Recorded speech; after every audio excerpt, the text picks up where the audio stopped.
Hi guys, I welcome you all to YouTube channel SSC core.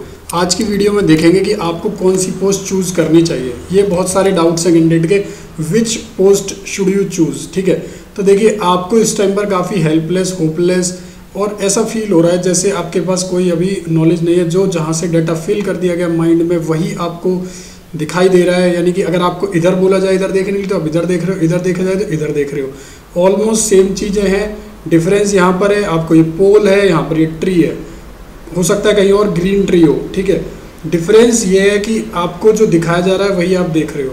Reality में बहुत अच्छे अच्छे डिपार्टमेंट्स हैं इस टाइम पर। गवर्नमेंट वर्क कर रही है बेटर इंफ्रास्ट्रक्चर पर, बेटर फैसिलिटीज़ पर, बट कुछ चीज़ें ऐसी होती हैं जो कोई भी बंदा पोस्ट के बारे में यूट्यूब पर शेयर नहीं कर सकता। कुछ चीज़ें ऐसी होती हैं जो इन एंड आउट्स उनके नहीं बताए जा सकते। ऐसे बहुत सारे डाउट्स मैं रिसीव कर रहा हूँ। मेडिकल को लेकर है काफ़ी सारी क्वेरीज, अलग अलग जोन में अलग अलग टाइप का मेडिकल फॉलो होता है। There is no such uniform medical policy in the entire country. Different zones follow their different procedures. ठीक है, तो वो भी डिस्कस करेंगे। That's why SSC released uniform जो एक मेडिकल क्राइटेरिया है वो उन्होंने निकाला अभी। ठीक है, वो भी डिस्कस करेंगे। तो मैं आपको बता दूं, बहुत सारे कैंडिडेट ऐसे हैं जो मेरे पास आ रहे हैं जिनके पास मेडिकल इश्यूज कुछ हैं। जैसे वन आइड कैंडिडेट आ चुके लगभग हमारे पास, तो उनमें जब बात करके पता चला है कि वन आइड कैंडिडेट की कोई एक पॉलिसी ही नहीं है। ना तो वो ब्लाइंड में आते हैं, ना वो पार्शली ब्लाइंड में आते हैं, ना वो और किसी क्राइटेरिया में लो विजन में फिट होते हैं। तो ऐसे कैंडिडेट का क्या, कुछ कैंडिडेट्स ने आटे लगाई कि काफ़ी ज़्यादा उनको बोला गया डिविजनल अकाउंटेंट के लिए। जैसे उन्होंने लगाई यू हैव स्टेटेड, जहाँ से रिप्लाई आया डिविजनल अकाउंटेंट ऑफिस से कि you have stated your disability due to loss of one eye is 30%। Let me tell you few things कि जो डिसेबिलिटी है वो 40% से ऊपर अगर आपकी बॉडी में है तो बेंचमार्क डिसेबिलिटी में आप आते हो। ठीक है, ये चीज़ें ना आपको कहीं और शेयर नहीं मिलेंगी। इस वीडियो में मैं पोस्ट के बारे में कुछ चीज़ें शेयर करूंगा। जो पोस्ट प्रेफरेंस फॉर्म है वो शेयर करूंगा, कैसे उसको फिलअप करना है, कौन सी पोस्ट क्या है वो भी थोड़ा सा शेयर करूंगा। My name is Hemant and I am working in income tax and already worked in these profiles. 7 साल से लगभग ज़्यादा हो चुके। Excise inspector home town selection है दिल्ली AIR, ये है 432। तो मेरे को जो नॉलेज है मैं चाहता हूँ कि वो स्प्रेड हो, that should reach to you, ताकि आप अगर कोई डिसीज़न गलत लेते हैं, जैसे मैंने ज़िंदगी में बहुत गलत डिसीजन ले लिए। GST लिया, उस टाइम इनकम टैक्स टी नहीं लिया, तो आप देख सकते हो वो एक गलत डिसीजन था। डिफेंस छोड़ के ये ज्वाइन कर लिया, वो एक गलत डिसीजन था। मतलब ऐसे IIM छोड़ा वो गलत डिसीजन था, IIT छोड़ा वो गलत डिसीजन था। ये सारे डिसीजन जो थे लाइफ में, बट अब चीज़ें क्लियर हो गई हैं। With experience things get clear. ठीक है, जो होता है अच्छा होता है। तो मैं वही बता रहा हूँ कि अगर आप इनमें से कोई भी चीज़ों से परेशान है, कैसी भी रिलेशन जो पोस्ट से समस्या है, तो उसको मैं आज इस वीडियो में थोड़ा सा डिस्कस करने की कोशिश करूँगा। 40% से ज़्यादा, जैसे मैंने बताया आपको, 40% ज़्यादा अगर है तो वो इस क्राइटेरिया में आते हैं। ठीक है, अभी मैं कुछ चीज़ें पोस्ट प्रेफरेंस फॉर्म की भी शेयर कर देता हूँ। जैसे अभी आपको जो ये प्रेफरेंस फॉर्म है ये आपको दिखेगा अपनी स्क्रीन पर। ठीक है, इसमें आपको कुछ चीज़ें जो रखनी होती हैं वो मैं बता दूंगा। पहले तो आपको जैसे नेम फिल करना है वो तो आप यहाँ फिल कर दोगे, रोल नंबर फिल करना है वो यहाँ फिल कर दोगे। अब ये पोस्ट है, काफ़ी कैंडिडेट क्या होते हैं जो नए होते हैं, जिन्होंने ये एग्ज़ाम भी दिया होता है AAO, वो इसी सीरियल वाइज अरेंज कर देते हैं। ऐसा नहीं करना है आपको, सीरियल वाइज अरेंज नहीं करना है। Depend on the merit, depends on the your marks, वो डिसाइड करना है।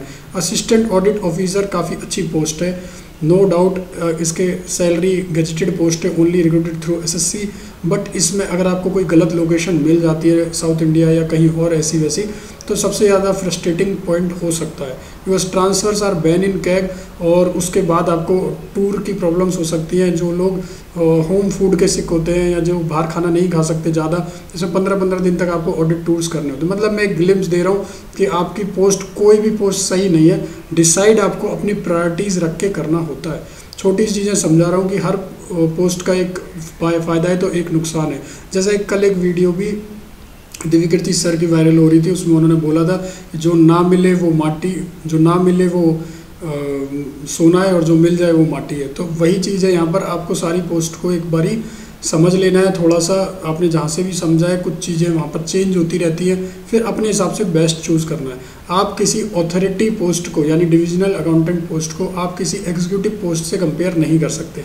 These both are different thing. ठीक है, आप एग्जीक्यूटिव पोस्ट को क्लरिकल पोस्ट से कंपेयर नहीं कर सकते, एक्सट्रीमली अपोजिट। आप क्लरिकल पोस्ट को ऑफिस डेस्क पोस्ट से कंपेयर नहीं कर सकते। तो ये आपको समझना होगा। कैंडिडेट अगर इन दो पोस्ट में कन्फ्यूजन है तो उनका कन्फ्यूजन ही गलत है। You are confuse between executive and authority accounts post, तो ये आपको समझना होगा। आप ASO और एक्साइज में कन्फ्यूज हो तो these both have different profiles. तब समझ आता है अगर आप ED एक्साइज में कन्फ्यूज हो या आप ITI में कन्फ्यूज हो, PO में कन्फ्यूज हो। These are executive post. पहले तो आपको एग्जीक्यूटिव और नॉन एग्जीक्यूटिव का डिफरेंस समझना चाहिए, ठीक है। अपनी प्रायोरिटी उस बेस पर। CGL में ज़्यादातर लोग लोकेशन के पीछे भागते हैं, तो लोकेशन अगर आपको अपना होम टाउन नहीं मिलता है और कहीं आसपास जाना पड़ रहा है, then better go for the better post जो अच्छी है, एग्जीक्यूटिव लेवल पर जो अच्छी पोस्ट है उस पर जाओ। If you do not have any medical और फिजिकल डिफॉर्मिटी, जो मेडिकल प्रॉब्लम नहीं है वो मैं अभी डिस्कस करूँगा इसी वीडियो में, ठीक है। जैसे ASO IB है, यहाँ पर भी कुछ चीज़ें हैं। आप एक नोटिफिकेशन में जब देखते हैं, जैसे यहाँ नोटिफिकेशन में अगर पोस्ट के बारे में हम सबसे पहले देखें तो काफ़ी पोस्ट है जिनमें ऐसा बताया जाता है कि कलर ब्लाइंड एलिजिबल है या नहीं है। Nature of physical disability permissible, ये बताया जाता है यहाँ पर कि कौन सी पोस्ट में क्या परमिसिबिलिटी है। तो आपको पहले तो ये सारी चीज़ें देख लेनी है, समझ लेनी है किस में कौन सी डिसेबिलिटी है। अब जैसे स्टार ला के बोला तो CSS के अंदर लगभग सारी की सारी चीज़ें हैं आपकी जो एक्सेप्टेबल हैं। वही फंक्शनल रिक्वायरमेंट अब इनमें भी कर दिए SSC ने निकाल के सारे इंस्पेक्टर पोस्ट पर भी। यानी जैसा आप देख सकते हो S है, ये सीइंग है, सिटिंग है, बेंडिंग है, वॉकिंग है, रीडिंग राइटिंग है, ये जितनी भी सारी फंक्शनल रिक्वायरमेंट्स है ना, इनको फंक्शनल रिक्वायरमेंट बोलते हैं। मतलब अगर आपके अंदर डिसेबिलिटी है then also you are eligible, but आप एटलीस्ट वो काम खुद से कर सकें। हमने अपने ऑफिस में देखा था ऐसे भी सुपरिटेंडेंट्स थे जो फिजिकली जो सक्षम नहीं थे चलने में या कैपेबल नहीं थे वॉक करने में या किसी देखने में, तो उनकी बट फंक्शनल रिक्वायरमेंट कुछ जो वो फुलफिल करते थे। जैसे अगर वो चल नहीं सकते तो वो बेंड हो सकते हैं या नहीं हो सकते हैं, देख सकते हैं नहीं देख सकते, ये सारी चीज़ें मैटर करती हैं। आप एलिजिबल हो, मैं पहले भी बोलता आया था, आप एलिजिबल हो जो नोटिफिकेशन में चीज़ें लिखी हैं। शर्त है अगर आप इंस्पेक्टर पोस्ट पर जा रहे हो तो आप कलर ब्लाइंड नहीं होने चाहिए। The main concern is colour blind नहीं होना चाहिए। हाइट आपकी जो है, काफ़ी कैंडिडेट ऐसे जिनकी हाइट बॉर्डर पर है, यानी 157.5 152.5 लड़कियाँ, ये ऐसे बहुत कैंडिडेट है, इनको बहुत कन्फ्यूजन रहती है। तो इनको ये चीज़ समझनी होगी। आप अगर इस बॉर्डर पर भी हैं, you can challenge in the any court of law कि आप अगर इसको फुलफिल करते हैं तो आपको कोई रिजेक्ट नहीं कर सकता, never. Visit any nearby hospital to confirm your these requirements. पहले अगर आप बॉर्डर पर हो या आपको डाउट है, आप 1 आई कैंडिडेट हो, तो इन चीज़ों के लिए आप जहाँ मेडिकल होते हैं वहाँ विजिट करें। जैसे दिल्ली में RML है, मुंबई में है, चेन्नई में, जो हॉस्पिटल आप जहाँ से भी हो, जहाँ वो होते हैं मेडिकल, वहाँ पर आप विजिट करके ये चीज़ों को कंफर्म कर लें। Do not opt these post blindly, ठीक है। ऐसी असिस्टेंट सेक्शन ऑफिसर की जो रिक्वायरमेंट है, फिजिकल डिसेबिलिटीज़ है ये, ठीक है। 1 आर्म 1 लेग ब्लाइंड, ठीक है। आप देख सकते हो ये बोथ लेग, ठीक है, 1 आर्म 1 लेग, इस टाइप से चल रहा है। लो विज़न, अब ऐसा है कि अगर जहाँ पर ब्लाइंड एलिजिबल है, लो विज़न एलिजिबल है, तो कुछ कैंडिडेट का कंसर्न है 1 आई क्यों नहीं है। देखिए 1 आई भी होगा, 1 आई भी होगा, बट ये वो है जहाँ पर 40% डिसेबिलिटी अलाउड है, ठीक है। ये वो हैं जिनके पास सर्टिफिकेट होगा। तो अगर आपके पास नहीं है, और इन दोनों की क्राइटेरिया अलग बोल रहा है SSC, जो कि इसी नोटिफिकेशन में ये चीज़ दी हुई है कि 1 आई एंड पार्शली ब्लाइंड के लिए स्क्राइब की जो क्राइटेरिया स्क्राइब का दिया हो इसी नोटिफिकेशन में, ठीक है। तो वो अगर आप फुलफिल करते हो तो फिर वो ठीक है। अगर आपके पास, मैं दिखा देता हूँ, वो भी 1 आई वाला जो पॉइंट है, ठीक है। 1 eye candidate and partially blind candidate who are able to read and normal question paper with और विदाउट, मतलब इन्होंने इनको सेपरेट लिया है। That is 1 eyed is not partially blind. Squint eye के काफ़ी क्वेश्चन आते हैं। स्क्विंट आई है अगर हमारे, है ना, देखिए स्क्विंट आई जो है, अब मैंने बताया zone to zone medical vary कर रहे हैं, तो अगर जोन टू जोन वेरी कर रहा है तो यूनिफॉर्मिटी है ही नहीं। बट अगर नोटिफिकेशन में लिखा है अगर नोटिफिकेशन में स्क्विंट आई का कोई जिक्र नहीं है इंस्पेक्टर पोस्ट पर, एक पॉइंट ना, एक छोटा सा पॉइंट भी वैलिड रहेगा कोर्ट ऑफ लॉ में। अगर आप ये चीज़ें देखो, हर बोलते हैं ना, हर बंदा कोई गलती करता है, तो वो छोटी पॉइंट है, ये नोटिफिकेशन वगैरह मिस्ड है, ये नहीं लिखा है तो कोई आपको नहीं हटा सकता। जो लिखे हैं कलर ब्लाइंड लिखा है या मेडिकल में जो चीज़ें लिखी है इन्होंने, बस वो नहीं होनी चाहिए, तो वो फॉलो होती है, ठीक है। अब जैसा मैंने आपको पोस्ट के बारे में स्टार्टिंग में बताया कुछ पोस्ट का, कि आप नोटिफिकेशन को अडहेर करें सीरियसली, उसको फॉलो अप करें, जो भी चीज़ें वहाँ पर हैं उनको ध्यान से देखें, ठीक है।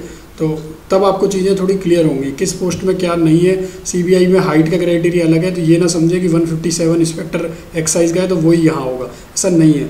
एईओ में कलर ब्लाइंड का भी क्राइटेरिया, ऐसे बहुत सारे इंस्पेक्टर पोस्ट है, इसको लेके लोग कंफ्यूज रहते हैं बच्चे बहुत ज़्यादा कि ये कैसी पोस्ट है, हमें लोकेशन मिल जाए। तो मैं इसमें थोड़ी सी डिस्कशन कर देता हूँ। पहले तो जो फॉर्म भरना है आपको, अगर आप डेस्क जॉब भरते हो तो यहाँ पर आपको कोड डालने हैं। जैसे आपने सपोज शुरू करा B03 या B06, इस टाइप से आपको ये कोड अरेंज करने हैं, B23, ये इस टाइप से आपको सारे जितने हैं वो भर लेने हैं। ज़रूरी नहीं है आप सारे भरो। If you are already working in lower grade pay at your home town, do not opt it again. Simple सा फंडा है कि अगर आप अपने घर पर ही लोअर ग्रेड पे पर हो तो आप यहाँ तक जहाँ तक हायर ग्रेड पे वहाँ करके छोड़ दो सारे कॉलम्स, सारी भरने की कोई ज़रूरत नहीं है। तो जहाँ आपको लगता है आपके नंबर सपोज 578 है तो कोई ज़रूरत नहीं है आपको सारी पोस्ट भरने की, आप बस वहाँ तक भर सकते हो जहाँ तक आपको चांसेस लग रहे हैं कि 540 तक कट ऑफ जा रही है, 550 तक जा रही है, 560 तक जा रही है, then also you are safe, ठीक है। एक क्वेश्चन का आंसर ये हो गया। अब आता है ऐसे कि इनकी प्रोफाइल्स की लोकेशन की श्योरिटी। देखिए लोकेशन जो कुछ दिल्ली वाली मिनिस्ट्री है वो जो कैंडिडेट जुड़े हुए हैं उनको शेयर कर दी गई है टेलीग्राम SSC Core 123 पर, तो आप वहाँ विजिट कर लेना, वहाँ पर आपको मिल जाएगा SSC Core 123 और डिस्क्रिप्शन में लिंक मिल जाएंगे ग्रुप के। CGL रैंकर्स हमारा ग्रुप है वो मिल जाएगा एक 2020 का, ठीक है, तो वो ज्वाइन कर लें। रैंकर्स है 2020, ठीक है, यहाँ पर आपको मिल जाएगा पिन करा हुआ रैंकर्स हमारा जो ग्रुप है, ठीक है, या SSC Core 123, दो ग्रुप है अलग अलग, दूसरे ग्रुप का आइडिया नहीं है। ये वाला ग्रुप ऑथेंटिक ग्रुप है रैंकर्स, यहाँ आपको चीज़ें मिल जाएंगी, ठीक है। तो जो हमारे द्वारा मैनेज करी जा रही है कुछ चीज़ें वो यहाँ पर शेयर करी हुई हैं। और ऐसे ही जैसे CVC का लोगों को है, CVC दिल्ली बेस्ड है, ऐसे छोटे छोटे हैं क्वेश्चंस। इन पूछ पार जो पूरी की पूरी ये 5 हैं, इन पोस्ट की पूरी प्रोफाइल वहाँ डिस्कस करी है, पिन करी हुई है, ठीक है। आगे चलते हैं। लोग अभी इस पोस्ट को लेके कंफ्यूज है काफ़ी ज़्यादा कि हम एक्साइज भरें या PO भरें, प्रिवेंटिव ऑफिसर। देखिए excise PO both are executive post. Discrimination आता है कि अगर आप कोस्टल एरिया पर रह सकते हो, एक ही सिटी में आपको रहना है तो आप PO भरें। अगर आप मल्टीपल सिटीज़ में रह सकते हैं, ट्रांसफ़र्स होते हैं विद इन जोन, तो आप वो भरें। बट एक चीज़ मैं बता देता हूँ आपको कि जो ट्रेंड है चलता है और वो एक्साइज में जो भी ऑलरेडी होते हैं वो PO को ही ऑप्ट करते हैं, ठीक है। रीजंस जो है मल्टीपल रीजंस होते हैं एग्जीक्यूटिव पोस्ट के, अलग अलग वर्क प्रोफाइल अलग अलग होती है, एडवेंचरस होती है, तो उनको कंपेयर नहीं किया जा सकता एक डेस्क जॉब से। ED है, ED इन्वेस्टिगेशन की है, पूरी इन्वेस्टिगेशन एजेंसी होती है। तो ये सारे जो है ना आपको समझने की ज़रूरत है छोटी छोटी चीज़ें। अब जैसे UDC है, UDC का आपको समझने की ज़रूरत है कौन सी दिल्ली में, किसका प्रमोशन कितने सालों में। आपने सपोज कोई UDC भर दिया, बातों बातों में कोई भी UDC, उसका प्रमोशन 10 साल में, कोई UDC ऐसा भी है जिसका 5 साल में, तो डिफरेंस वहाँ क्रिएट हो जाएगा फिर, ठीक है। ऐसी सेक्शन ऑफिसर में एक सेक्शन ऑफिसर है जिसकी प्रोफाइल में 6 साल में प्रमोशन है, एक है जिसका 10 साल में प्रमोशन है, एक है 5 साल में। तो ये बहुत सारे पॉइंट्स हैं जिनको आपको एनालाइज करना पड़ता है, ठीक है। और अब जैसे TA CBDT है, CBIC है, दोनों हैं तो टैक्स असिस्टेंट, बट काफ़ी कैंडिडेट को इनका पता ही नहीं है।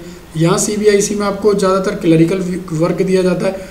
कुछ कैंडिडेट ने मैसेजेस किए कि हमें बताया जा रहा है इनकम टैक्स में भी ऐसा होता है। इनकम टैक्स में ऐसा नहीं होता। यहाँ पर आपको थोड़ा बहुत वर्क एग्जीक्यूटिव असेसमेंट का दिया जाता है, टैक्सेशन का दिया जाता है। यहाँ पर थोड़ा सा आप टैक्सेशन का वर्क देखते हो, यहाँ आप सर्च में भी जाते हो यानी रेड में भी जाते हो, यहाँ इन्वेस्टिगेशन का भी पार्ट आपको मिलता है। तो ऐसा नहीं है कि दोनों टैक्स असिस्टेंट सेम है, तो बहुत डिफरेंट है। मतलब जो भी आपको इधर उधर ग्रुप्स में मिलती है वो सारी चीज़ें सच नहीं होती हैं।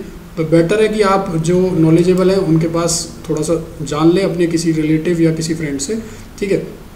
और ऐसी जो ये फिज़िकल डिसेबिलिटी की बात है तो इनका सब कुछ जो है नोटिफिकेशन में आपको लिखा हुआ है। जैसे जो अभी आया है पोस्ट आइडेंटिफाइड किन किन के लिए, एब्रीविएशंस लास्ट में यहाँ पर आपको मिल जाएंगी जिनके लिए है, ठीक है। यानी कि जैसा अभी हमने देखा SST, वॉकिंग, MF, मैनिपुलेशन बाय फिंगर, ये सारी फिजिकल रिक्वायरमेंट में जितनी फिजिकल रिक्वायरमेंट आपकी फॉलो अप होनी है, ठीक है।